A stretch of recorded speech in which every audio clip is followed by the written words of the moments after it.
Assalamualaikum warahmatullahi wabarakatuh. Salam sejahtera untuk kita semua. Terima kasih untuk hadir teman-teman yang telah hadir di sesi keempat ya, di mata kuliah interaksi manusia dan komputer. Di sesi ini kita akan membahas tentang manipulasi langsung. Nah, pada capaian pembelajaran khusus di sesi keempat ini diharapkan mahasiswa dan mahasiswi memiliki kemampuan sebagai berikut. Satu, menjelaskan konsep manipulasi langsung, memberikan contoh kegiatan manipulasi langsung, menjelaskan elemen dalam beragam dialog manipulasi langsung, menjelaskan aspek kognitif dari manipulasi langsung, menjelaskan fase eksekusi manipulasi langsung, menjelaskan penggunaan tetikus atau MOS ya sebagai peranti umum untuk dialog manipulasi langsung, dan yang terakhir menjelaskan keuntungan-kerugian manipulasi langsung. Nah, di sini definisi manipulasi berdasarkan KBBI atau Kamus Besar Bahasa Indonesia adalah tindakan untuk mengerjakan suatu dengan tangan atau alat mekanis secara tak terampil. Jadi manipulasi itu adalah suatu kondisi di mana tangan kita melakukan suatu pengerjaan atau proses yang mana itu akan memberikan suatu output ya intinya. Nah, manipulasi langsung adalah salah satu ragam dialog. Jadi maksudnya itu adalah bagian dari ragam dialog. Nah, contoh klasik dari manipulasi langsung adalah ketika pengguna menggeser sebuah berkas dan menjatuhkannya ke dalam kotak sampah atau saat kalian klik delete ya di salah satu komputer itu artinya proses manipulasi langsung gitu ya. Nah, elemen manipulasi langsung adalah sebagai berikut ya.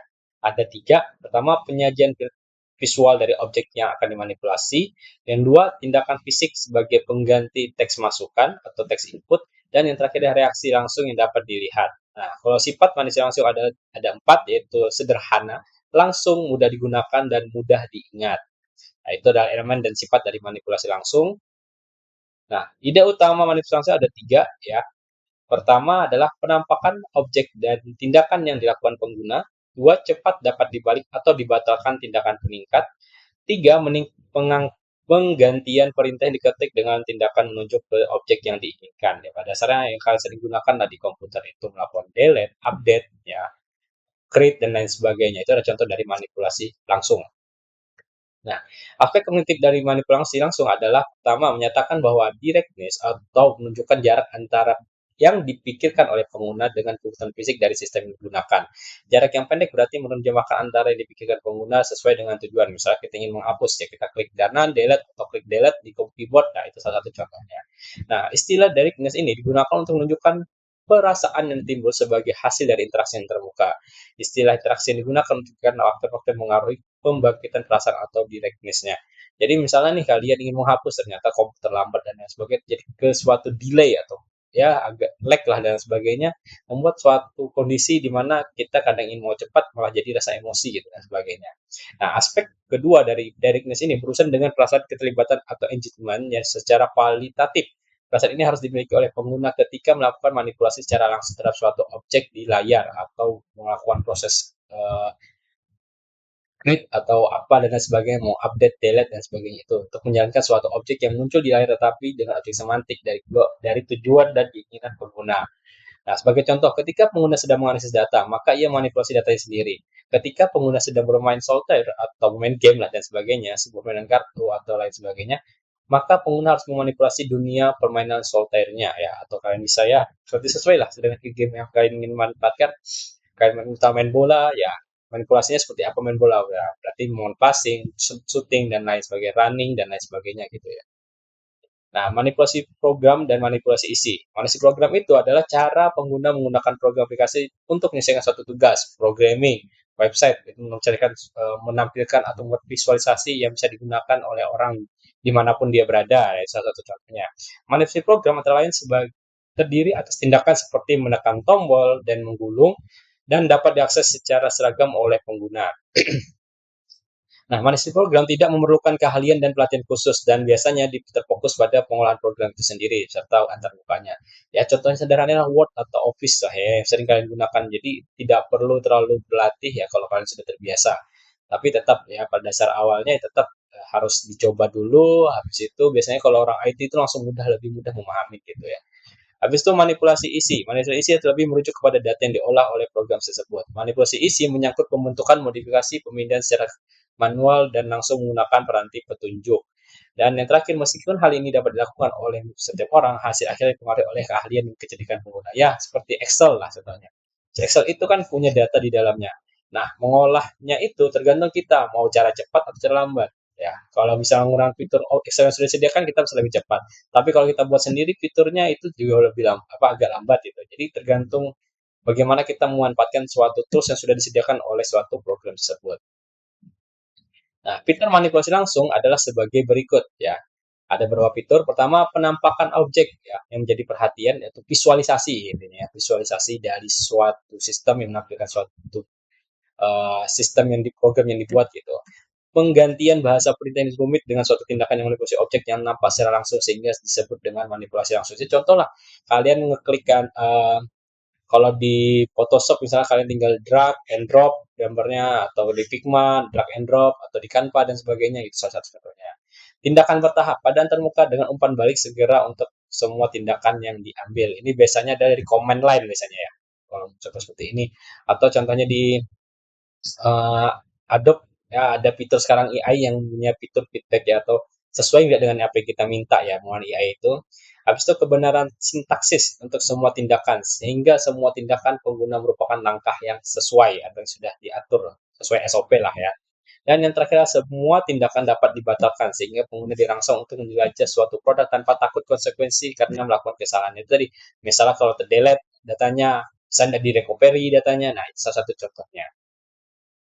Nah, ketangguhan antar muka manipulasi langsung adalah sebagai berikut dengan ditunjukkan suatu contoh metafora meja kerja atau desktop yang menggunakan ikon berkas file. Penggunaan direktori menyatakan dokumen dan map folder biasanya di atas meja kerja ya.